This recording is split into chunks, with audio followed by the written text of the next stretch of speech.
جنہوں اجے بھی نون لیگ تے کاف لیگ تے جناب عمران تے پیپل پارٹی دی سمجھ نہیں نہ آئی کہ انہاں حضور دے دین نال کی کیتا ہے، پھر اپنی ایمان نال جائزہ لے۔ میں فتویٰ دا تے نہیں لاندا کیونکہ لوگ پہلے ہی بڑے کہندے نے بڑا ڈاڈا ہے، جس نوں اجے بھی حضور دی عزت دا مسئلہ سمجھ نہیں آیا کہ ختم نبوت تے نہ حملہ کیتا، پھر بھی تینوں سمجھ نہ آیا، ممتاز قادری پھٹے لگیا اور پھر بھی تینوں سمجھ نہ آیا، جج ہسے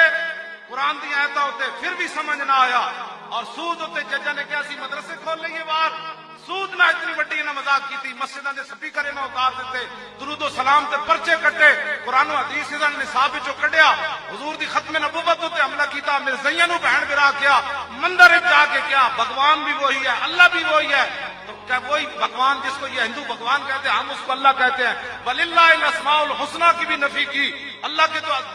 عظیم اسماء ہے، بہترین اسماء، یہ ساری باتیں کرنے کے بعد بھی اگر کسی کو مسئلہ سمجھ نہیں آیا تو ہمارے پاس کوئی ایسا تھرمامیٹر نہیں ہے کہ اس کے سینے پر رکھیں، بلکہ وہ اس کو چاہیے کہ وہ اپنی ایمان کا جائزہ لے، اور اگر اس کے پاس کچھ نہیں ہے تو پھر ذرہ عشق نبی از حق طلب، سوز صدیق و علی از حق طلب۔ اقبال کہتا ہے اگر تیرے پاس عشق رسول نہیں ہے تو پھر عرب سے مانگ لے۔